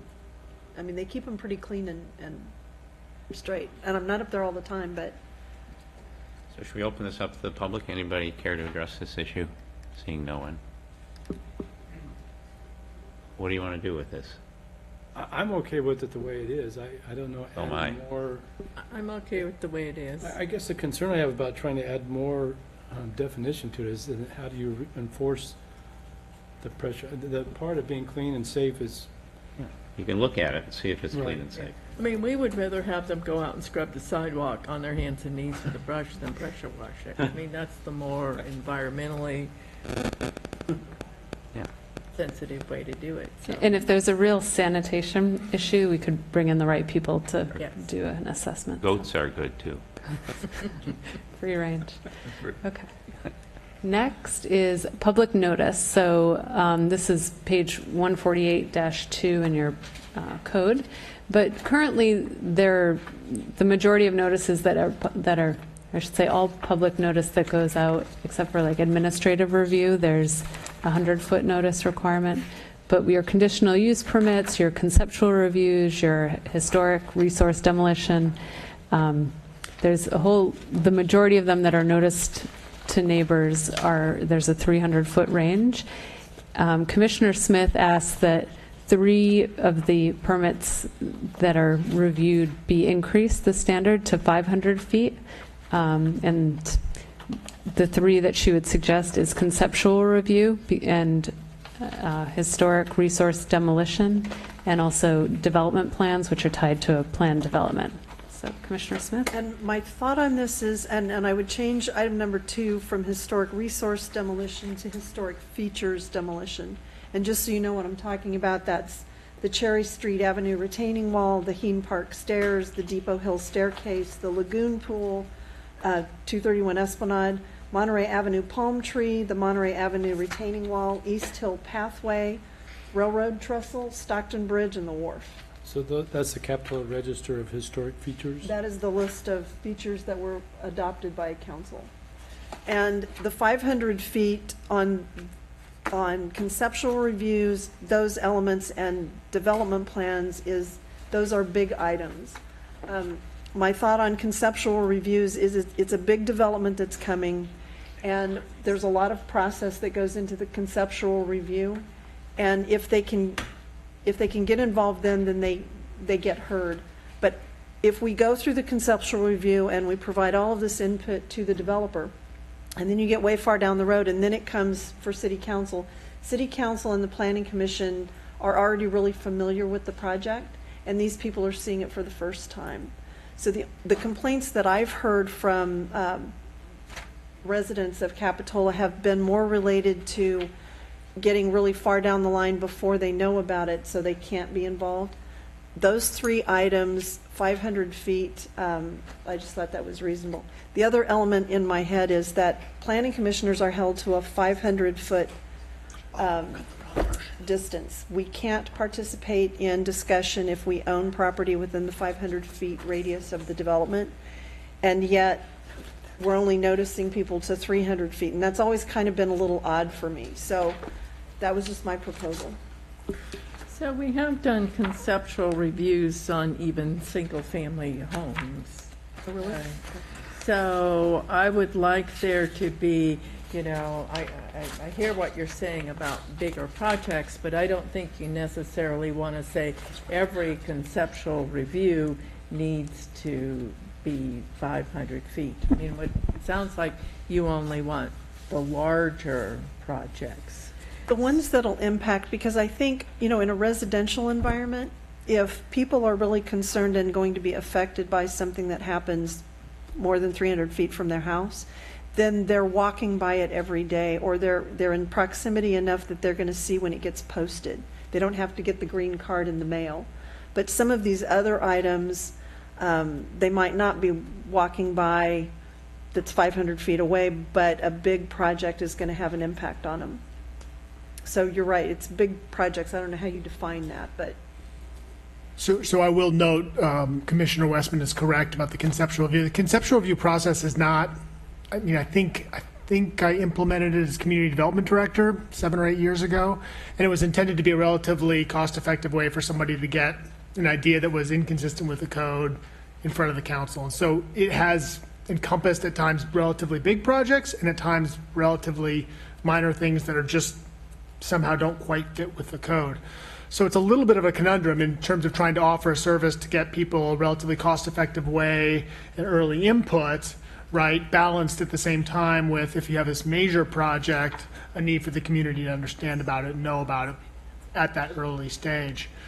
So you know, frankly, the way it's been implemented, and I'm speaking as city manager, not as planning director, trying to pretend, I guess. The way it's been implemented over the last several years has been, we have noticed the conceptual views at 300 feet, independent of any code requirement to do so.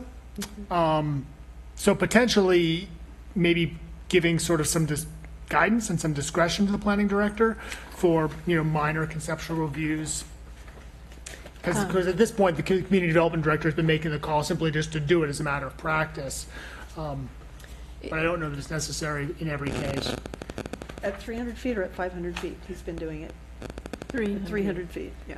But the There's code also- doesn't require any noticing. Yeah, we actually have to I'll add that, so for conceptual review, within plan developments currently, you are required to do a conceptual review, so maybe if you'd like all plan developments that are undergoing conceptual review, That is a, to have. that is a different That's a kind of new, conceptual- that's a different, so it's not all conceptual reviews, but there is a requirement that all plan developments first go through conceptual review in the new code.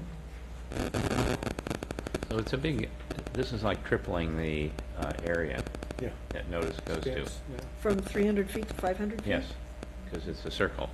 And it's a Oh, huge got it, okay. expense Expense to the to, city. So you're Do going, that, you got to so- split, yeah. I mean, I think we want to make certain it's really worthwhile, and I get it if there's, you know, a major project coming in. I guess I really don't understand about the historic feature, because personally, I think if they're going to get rid of one of the historic features, the whole town probably ought to know about it, not just the people who live within 500 feet of the palm tree. I mean, why do the people who live within 500 feet of the palm tree care more than, you know, perhaps somebody like me who lives a distance away about it? So I don't quite understand it for the historic features.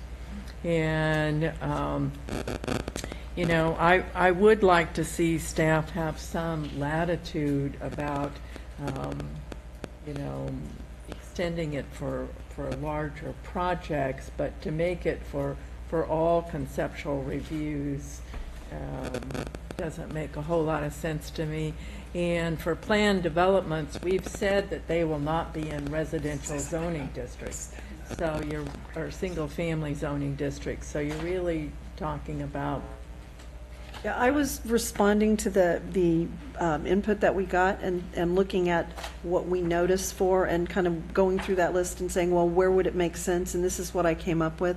If this doesn't make sense, I can't see anything else that we notice making sense to expand to a 500 feet without the discretion of the city manager or the city development director increasing it from 300 to 500 feet. And they can increase it anytime they want to. There is a standard on page 148-3 for additional notice, and this is after the table, and then it discusses how you'd go about doing mailings and postings. It says, in addition to the types of notice required above, the Community Development Department may provide additional notice as determined necessary or desirable. So if a planning commissioner brought it up to us that they'd like a certain project to be noticed at a further radius, then at that time the Community Development Director 48-3. could initiate that change. Oh, it's before 104. Section 148. It's got 148 Put in the -3, it's the last, out of order. it's number 5. Oh, okay. So with the discussion, I am happy to remove my suggestion, but thank you for the discussion. That's all right. Okay. I mean, can I make one comment about, I mean, I was noticing the list and the means of noticing, and I didn't see anything electronic posting on the city website, on the city scroll, and on Nixle, on Twitter. So I would hope that there would be some capability for us to also use those means as well, because that's probably the best way to get information to as many people, residents, as possible at the least cost. Right, I agree with you. I don't think we want that in our zoning ordinance, though. I think you just want to direct staff to do that. Yeah, and that's fine. No, I wasn't necessarily going there, but as long as staff doesn't feel constrained to just what's listed in the zoning ordinance. Yeah, I think in the future you'll see changes at the state level that'll trickle down, but we are implementing where we can on our website and keep people informed. Okay, this next one is something that has come up since, and it's kind of on the forefront of what's going on in planning, and we've been talking through an issue with our drive-throughs. There's also curbside service that's tied to drive-throughs in our old code and in the new code. And we have some concerns about the way our new code will be, the impacts it may have, and the new technology that's out there. So I'm going to quickly walk you through this last, well, not so quick, I'll try to be quick on this last issue, but there are services for food services in which you can order food on your phone, drive to a location, and they'll come out and deliver your order to you in typically a curbside designated parking space. So they'll actually designate certain areas of a parking lot to your pickups. So here's just a picture of a designated spot. So first I'll go through the current code. So within our current code, this is prohibited. If you have a shared parking lot, so within the parking general regulations, parking spaces within an integrated complex shall not be designated for exclusive use of any individual commercial tenant. So the majority of our commercial areas are shared and shared parking. Within the community commercial zone right now, under the conditional use permit list, it says lodges, clubs, and restaurants, but it does not include restaurants with drive-up windows or car service, so we would consider this car service. under the new code, the general requirement for parking that you cannot designate spots, that was removed, and we want to discuss that tonight because it may have an impact and it may be something we want to reintroduce to the code. Within the new regional commercial zone, a drive-through facility requires a conditional use permit, and it has to be 100 feet from a residential area. Within the definition of drive-through facility, curbside service is included in the definition. I do want to note that this was, since the December review, this was something that staff asked for a change. We typically have brought everything to the Planning Commission for any changes, and I meant to highlight this in the staff report and did not, so I apologize, but we added the curbside service because it was in the previous code, and we thought it was an oversight that it was not in this code. So that's been added to the definition of drive-through facilities.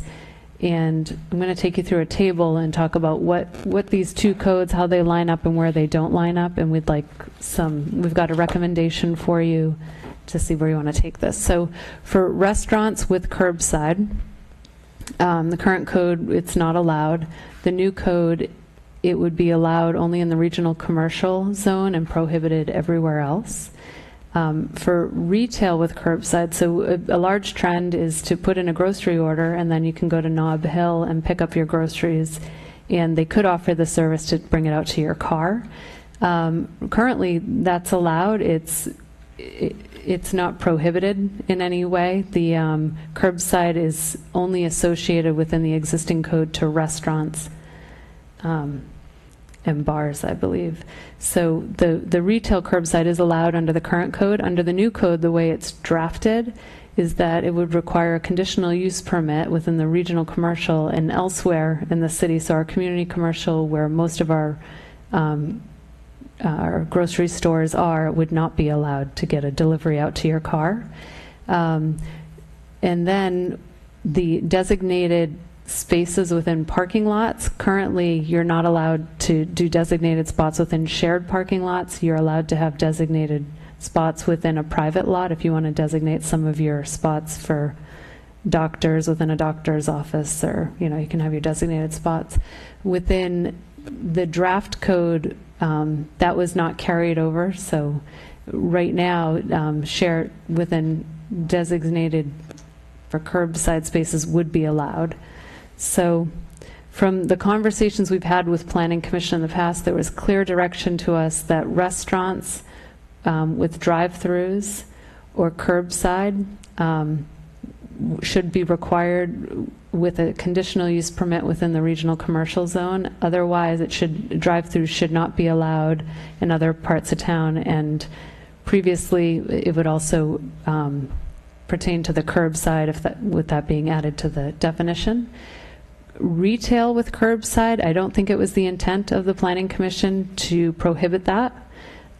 So our staff recommendation would be to change the code to modify it that the curbside regulations only be associated with the restaurant use and not to the retail as well, to get a delivery out to your car of your groceries or other goods.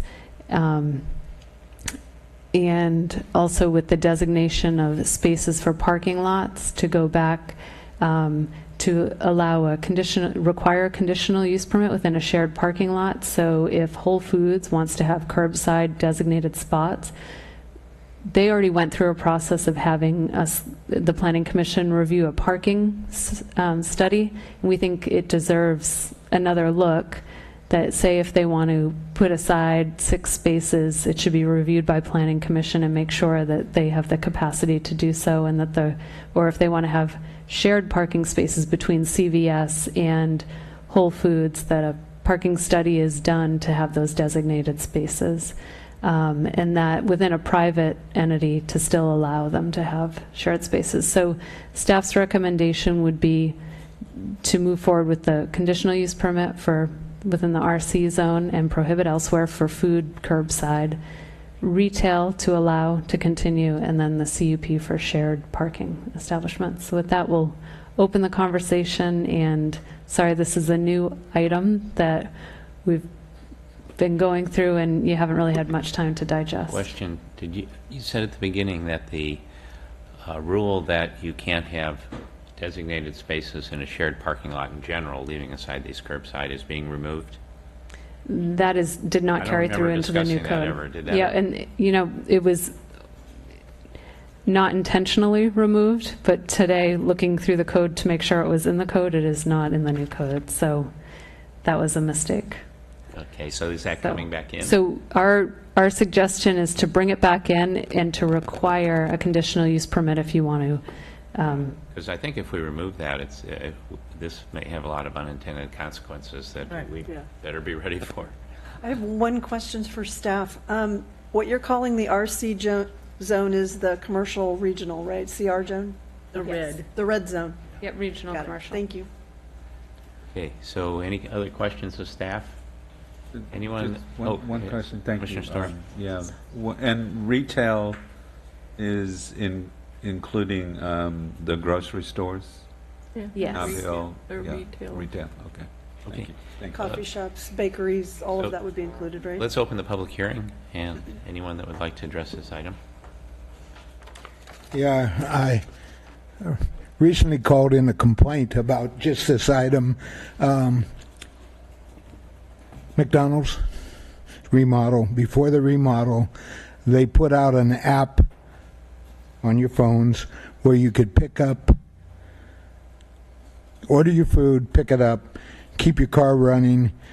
The conflict was that when you established the drive-up window for CVS Pharmacy, the pattern to get into that queue to pick up your prescriptions was exactly where the app was being applied. And it disappeared the next day after my complaint. I think you have to be very careful in shared parking spaces to make sure that you aren't doing a disservice to one commercial area at the benefit of another. I just want to throw it to you. Thank you. Anyone else? Okay, we'll close the public hearing. Any comments from the commissioners? I think the conditional use permit in a shared parking lot addresses the concern that Ron just said, and it would make it so that, it would make sense. The curbside idea, in my mind, is very, very different from a drive-through in that you're in a parking space and they can always put on the sign, no idling, please. People usually turn their car off when they're sitting there. I've seen this all over the nation in my travels. Starbucks does it a lot. A lot of the grocery stores do it. A lot of your fast food places have set up, if you've got a big order, the big pizza places, the big McDonald's places, all of those, if you have a big order, you do it on the app and then they put you into you pull aside over there. And it's kind of the way of the future, I think. So I think it's important for us to adopt something in this code that allows this. Anyone else? I'm good with it. We have a consensus to go with the staff recommendation? I'm good Yes. with it. Anyone? Could I ask one question? On the restaurant with curbside, you're recommending that it only be in regional commercial. And I'm looking, we have restaurants over on Bay Avenue, down at the end of Bay Avenue, but they are community commercial, so they would not be allowed to participate in the curbside program. They would not under this standard, so. Okay, maybe we can kick that can down the road, but to me that could be a potential issue, not a fair application of, not allowing those restaurants to engage in that same kind of economic activity. But What was the thought behind that? It was because there was so much discussion given previously to drive-throughs, and this was tied to drive-throughs previously, the way it was listed in the land use, that we felt it was so heavily vetted by the Planning Commission and City Council that we wanted to keep that original, how it was previously and apply it to only allowing this within the regional commercial, especially where we're opening up a use that was previously prohibited. Yeah, okay, I just want to clarify, I didn't That's a good necessarily point. want to open up a can of worms at this time, but to me, that seems to be a potential problem in fairness, which may need to be addressed and considered. I agree with you, and since this is new, though, maybe starting it in the regional commercial, and then Right. later on, it may be expanded by an amendment. I think there's also different ways in the future that if you go into, say, a new leaf of Begonia Plaza, if they number their parking spaces and people arrive with their app and say, I'm in space 5, we're not prohibiting them from that. We're just prohibiting them from designating spots at this point. So there's a way for them to make the system work. Right, they do it at Nob Hill right now. You just tell them where you're parked and they come out. Yeah. So I just, okay, never mind. Right. So, then back to we have a consensus to go with the staff Yes. recommendation at this time. Yes. Okay, fine. Next item. Okay, the next item is the zoning map, and there was one change to, and I apologize, I'm not sure exactly which avenue, but we had a label incorrect on one of the roads. I think we have it labeled 44th, and it's maybe 46th, but so that's one change we're going to make is the street label. And also a second item that I'm going to look at, Commissioner Smith brought up the end of El Salto. And once you get closer to the Monarch Cove Inn, there are portions of that street that are private and held and owned by property owners, and we need to establish on the map how far the white line should go and make that correction. Other than that, we've talked about the two items, and with that, that's really all the comment. I don't have anything new to add No to other the items, zoning map changes. other than what's, of course, in your report. And any of the commissioners, I'm going to have one, but I'll first see if anyone else has any other issues to raise, and I'll give the public an opportunity also. Oh, Okay? no, Well, it was something we talked about, I don't know if you got it, was the, to add CEQA to the glossary. That was one of the things. Anyone else? My issue is your item number 12 that I just want to address briefly. This is a comment by the Soquel Creek Water District. Did not like the language of 17.74.040, which talks about utility connections and for an accessory dwelling unit. And our proposed code provides that the accessory dwelling unit shall not be considered a new residential use for the purposes of calculating local agency connection fees, that would be us, or capacity charges for utilities, including water and sewer service. And they said that that's not our business, in not those words. And the staff proposed a more complicated solution, which I didn't really like because I don't want to get into the tension between the state law and the utility districts and what they're trying to do to defeat the accessory dwelling unit benefits. So I don't think we need to do anything other than eliminate the utility language and leave it at that. That would be my suggestion.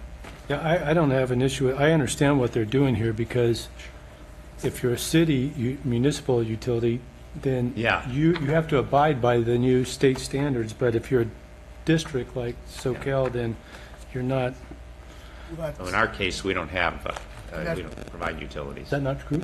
I think it's not yet determined. It's up for, It's yeah. up for grabs Yeah. at this point still. So Exactly. they're trying to fight this fight in our code here. And we don't need to be, we don't need to be in the middle of that.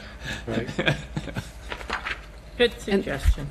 I completely agree with what you said and have no idea what it meant. All right, well, that's good.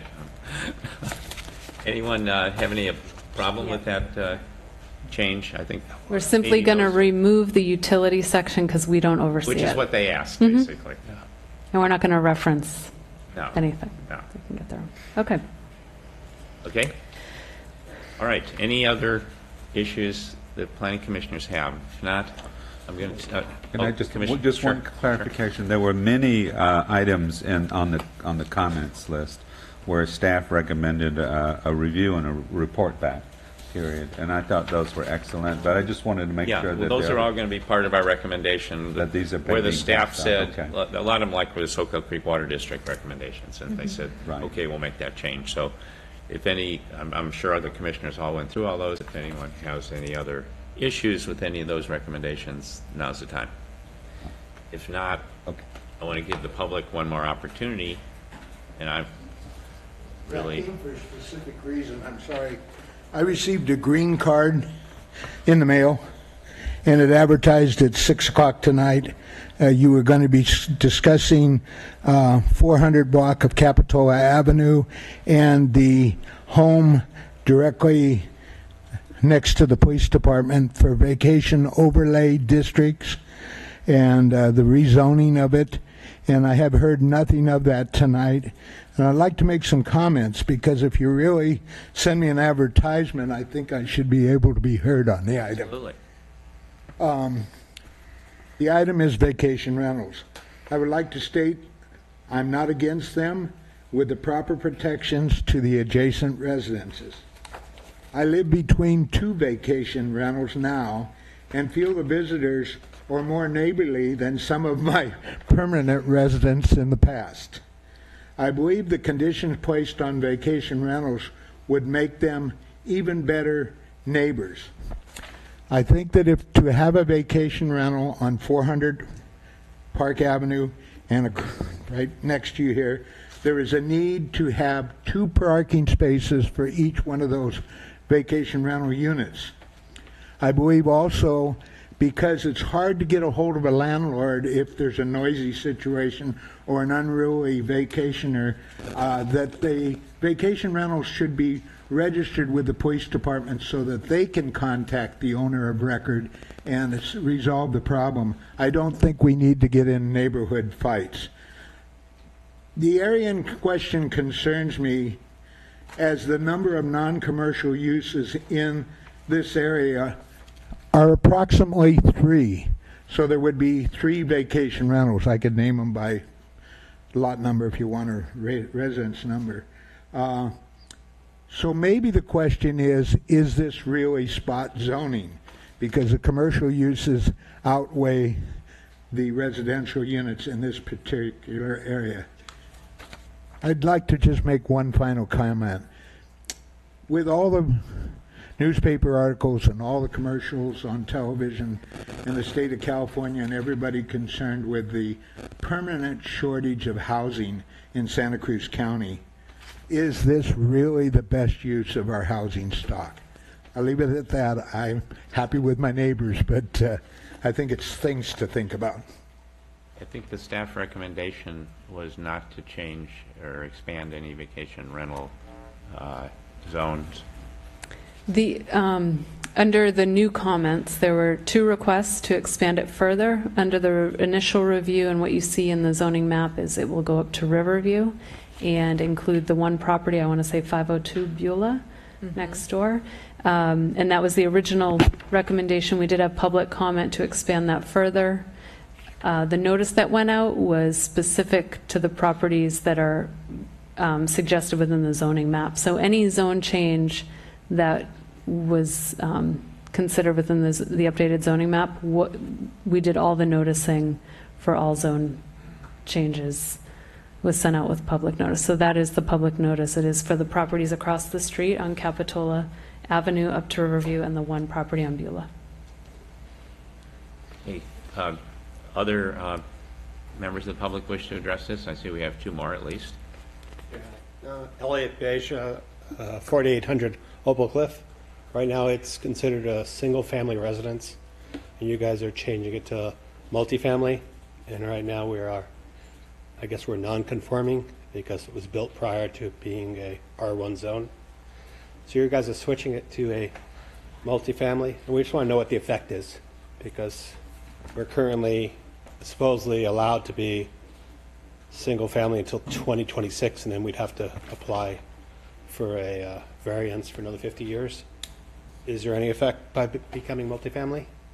If the residents on Opal Cliff decide they don't want 2 condo units on their block? Or are we going to be grandfathered in as a multifamily? I thought the problem was the other direction. So for the new non-conforming regulations for multifamily within the R1 district, there's a new avenue. Prior, there was a sunset clause in which by a certain date, either, I want to say 2019, or 50 years from the time it was developed, that use would have to come into conformance and become a single-family home and comply with the zone. The new standards are changing that you can come to the Planning Commission and I believe the City Council, and they have to make findings that you're taking mitigation measures to... We got notice from you guys that you are making the change. I got a card in the mail. This is the condo projects up on They're the not a hill. project, they've been there. Oh, on the Opal Cliff. On I'm Opal sorry. Cliff. So you guys Okay, said let me getting step notification. back. Sorry, I thought you were talking about the non-conforming. Yeah. Yes, so, yes, that's changed to multifamily high density to protect those. And are we grandfathered in case, because there's some massive homes being built on Opal Cliff right now. And, I mean, really massive homes. And at some point, could multifamily be zoned out of that R1 district? Currently, the recommendation in the new zoning map is to make those two properties high density So we'll be residential, so you'll be in compliance. You will no longer be non-conforming. The multifamily would be in compliance with the Okay, code. so then we're basically grandfathered in. You'll be valid. You, So, okay. yep, That's yep. all they wanted to know. I think Thank it's you. a positive step for you. Oh, we know that. We just want to make sure with the massive home, there are some humongous homes being built on the cliff. And those are in the county of Santa Cruz, by the way. Yes, 2 doors down. Yeah. Are you a single family or you're in a they're multifamily? in the They're condo. multifamily. Okay. There's 2 buildings there. Okay. They've been there since the 70s. Okay, you. Thank you. thank you. And we had another speaker. Give us your name, please. And I guess I forgot to ask people to sign in, but My name's Kate Sullivan, and I'm the 1/5 owner now of 502 Beulah, the yellow house just across the parking lot. So 5 of us own it now, and it's changing generation. My parents owned the property since 1957, and they were both teachers. I'm a teacher, and they rented it out to UC Santa Cruz students and Cabrillo students until they retired and tore the house down and built the yellow one, and they retired there for 20 years. We'd like, as a family of 5 kids who can't afford to buy it on our own, to make it a weekly rental instead of monthly rental. My parents... I think we we already- recommended Okay. that already. You have? Okay. Yeah. Okay. Just public comment, my dad was on the Arts Commission for years, and my mom, who died in the house a year ago, served at the museum as a volunteer. So, yeah, we're a family, and I live in Santa Clara, or I rent in Santa Clara. I can't afford to have a house, so someone was just talking about you can't afford, you're helping teachers if you let us do the weekly rental. And since I'm in Santa Clara, any kind of problems, you don't have to call the police. I can come over and take care of it. And my sister lives in Pasatiempo, so she can take care of it as well. And I'm familiar with the police officers because we're right there in the corner. And there's no adjacent house. There's a lot of noise, so it's perfect for high turnover renters. So thank you. thank you. Anyone else? Public? Last call. Going once. Okay, we'll close the public hearing. And I think we are ready for a motion to recommend to the City Council. I'm just suggesting you can move whatever you want, but suggesting we recommend to the City Council that the new zoning code with the changes that we have discussed tonight. I so move, just because I like to. Second. Any further discussion? All in favor? Aye. Opposed? None? So a sigh of relief from Katie. I want to thank the people who attended this in person. I'm quite amazed because it might not be the most exciting meeting. But people lasted, so that's great. Thank you. And we will have another Planning Commission meeting tomorrow at 7 o'clock with some specific planning issues to decide. So we'll stand adjourned until tomorrow. Thanks. All right. And thanks to Congratulations, Ed. Ben and Katie. Awesome job. It's been a long time since I've been in this chair. So when Ben started this project, your children were like 4 and now they're in college?